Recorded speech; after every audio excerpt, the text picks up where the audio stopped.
Welcome back, Whalers fam. It is Monday Night Trios. It's a new week of bowling, an entire new week, that is. I consider it a new league week when we get to Monday night. Um, so yeah, Arsenal's going to be the same three that usually go out: the Hammer, Brunswick, and Columbia 300 White Dot. I'm trying to think of pretty much going into the evening. We did have to make up a ton of pins because we are bowling a house ball team again. So that's kind of been a common theme throughout the channel and a lot more this summer. So usually, I don't know, a lot of the summer league or the last year that I played, I didn't really face that a lot, so it's just something different. But yeah, another house ball team and yeah, that's all there really is to it. As you can notice, my phone is currently propped up against my shoes. I did forget my tripod, but don't worry though. Um, Shoe cam only lasts until after the first frame, so it'll be off your screen pretty quickly. But in the meantime, enjoy the shoe cam. It isn't really like the ideal thing I wanted to do, but either way, I wanted to make it work, and I still wanted to film the practice. So anyhow, on to game one, and I'll catch back up with you in game two. Like and subscribe for more.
Alrighty, just past the halfway mark of game one in Monday Night Trios.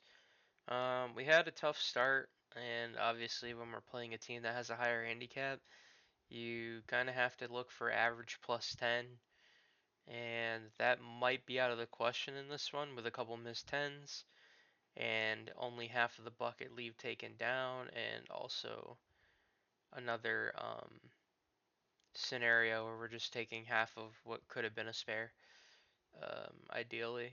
Um, so yeah, we got a big game so far from Raphael. He's on the teal rhino, which ends up striking once again to move him up to 156 going into the 10th. For us, right now, we're trying to just salvage it, but it is getting pretty tough. This is the second 10 pin we're trying to go for, and we just miss it. Ball goes to the left. So right now we're at 132. Average is out of the question now. And, well, TJ throws up another strike to cover the open. Although at this point in the matchup, we do have the difference total beat as we made up 222 pins exactly. It's not quite easy to make that up because you have to have big games from somebody. But then again, if I obviously was a lot better, we win by maybe more, but it is what it is. I leave a split to finish off in the fill ball. Good place to leave a split is the fill ball. TJ's back up here for a triple, and he will not end up tripling, but this inflates our lead to 42. And then he's just off and away picking up the spare for another extra pin. And we end up going on to take game one by 54 pins, despite me having a very terrible start. So yeah, we did miss average by 39 pins. So that's a lot to miss by. Um, we just gotta get back to the ways of striking and all that, and figure out a way to get out of this terrible start. So that's pretty much the only thing I can think of. Only because we got a big game from Raphael, and we got a big game from TJ as well. So yeah, that's just the only way to really look at it. I mean, we still took 2 points so far, and we have every single individual point but mine. So right now, we're off to a good start. Sometimes when I bowl bad, everybody else happens to bowl better. So, anyways, on to game two. And if you like the content, make sure to like and subscribe today.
Alrighty, well, coming back just a smidge early, but things kind of look up here with the strike here in the fifth frame, even though we managed to split. TJ's on a good run here in game two, starting out with a possible five-bagger here, and he will take it.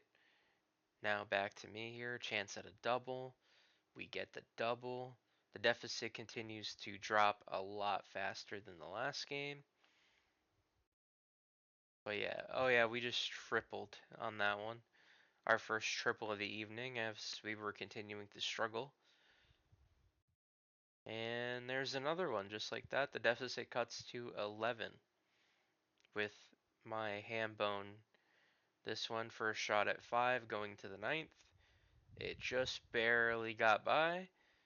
Now we go into the 10th frame. We are up by 20 at this point. Me hoping this ball was going to strike with the swing of my hand. Didn't work out. We split. So we're going to have to go for the spare here, or at least try to. That kind of fails. Ball hooks into the 7. And we only take 1 there, but we finish with a 187. Only 1 pin off my average. But sadly, due to the individual matchup to the left of me, or, well, right in this case, was just a smidge better by like a few pins. So sadly, it goes the other way.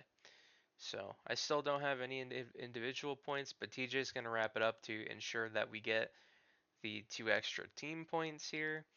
And Raphael won his matchup as well with that 173. So either way, the only points at this point that we've lost are the ones that I have given up. That's it. So right now we are, if I do the math right, I think we're like 8-2 or something like that. I don't know. That's my guess, but I'll recap it in the series record at the end of the video so you get a better idea. Like I usually do. So good news is even though we were struggling and had 3 splits this game, we found some life with 5 strikes. We could get to 500, but it's going to be a tough road. We have to get at least 174 pins here to make sure that we get to 500 on the night. If we don't, then this is one of those nights that the average will drop quite a bit. So let's hope we get lucky here in game 3. I mean, we're still bowling pretty good as a team, though. It's not really a terrible team night, but individually, yeah. I'm going to lean yes on this one. But anyhow, I'm going to take you guys to game 3 right now. Thank you guys for watching the video so far.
Alrighty, we're just about halfway through the evening.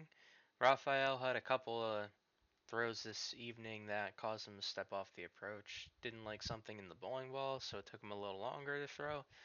But he does follow each one of those up with a strike throughout the evening. He also struck in the first frame this time, so he didn't gutter spare in the first frame of game 3. But he had those other two in the first two games. But good to see him get to the other side of that situation, I guess is the right way to say it. But for us, our score's pretty low. We're kind of flirting with the danger zone of 500. Right now we're at 445 with this spare, which would help us a lot, would be nice. And it only ends up taking one. Or I'm sorry, it missed completely for 117 now. So we're still a bit behind. Throw another ball in now, and we get a small baby split here. This is a probably season high in splits at the moment, so this league night isn't really going so great for us. The ball ends up hooking and taking one here on that, so we're going into the 10th with an open, and the game is close. Right now the difference is at minus 16. TJ's going to throw a strike here in the 9th. That'll give us a good head start. Now moving into Raphael's position, minus 23. He'll start off with a strike, and he'll spare it home for 160. Right now we're still down by 14. I'm going to see what I can do here. I knocked down 8 to put us within 6, or yeah, 5. It ends up being 5. I ended up putting the ball down, and I only ended up tagging one of the pins, I believe. And I finished with a 134, sadly, so another really bad game on the lanes that we started moving from. So we are under 500, but a little bit worse, and this will now be the new low for the summer season. It seems that we were getting high series and then we get low. Haven't really had much in between, so sometimes I'd rather just be on the 500 or more versus trying to be under it or on the 600 plateau, if you will. So I don't know. Hopefully, with the rest of the season, we can kind of find that middle ground and start bowling a little closer to that average that we're setting. Our average is going to significantly drop from 188. Here's the rest of the stats in the league night. As a result, 149, 187, 134 for 470, minus 94 under average. Our team record does go up though to 76 and 59. Our series record is 16 and 5. And the individual series, I am the only one that did not score points toward the team. Raphael lost the only other point available. TJ does go on to sweep his matchup completely. Our team series is perfect, even though we were very close in the third game. We do end up locking them out based on total and beating them by probably 104 pins there, it looks like, on total. So obviously I could have did a little bit better, but we have more league nights to kind of start feeling that better side of things. So hopefully we can get there again soon. This one doesn't go very well, but it helps out because in tougher matchups, with my handicap being slightly lower, that might actually work out in our entire team's favor because that's probably like 4 pins they'll give me back next Monday. So it's not completely terrible, but obviously it's not a good league night. I only have one 10-pin spare on a possible 4 probably, and splitting is just crazy for me. That was a lot of splits in this session. But either way though, our record's good. We're sitting in the top 5 of the league right now, which is awesome. And we get to go do it all again next Monday with this league. But my next video will be on Wednesday. So be on the lookout for that. If you like this video, make sure to tap that like and subscribe. Greatly appreciate it, as we are getting closer and closer to 400 followers, or subscribers, if you will, on YouTube. And I appreciate it a lot. Make sure you stop by the shorts too on the channel. I greatly appreciate the likes on those as well. Thank you for your support, and I'll catch you soon.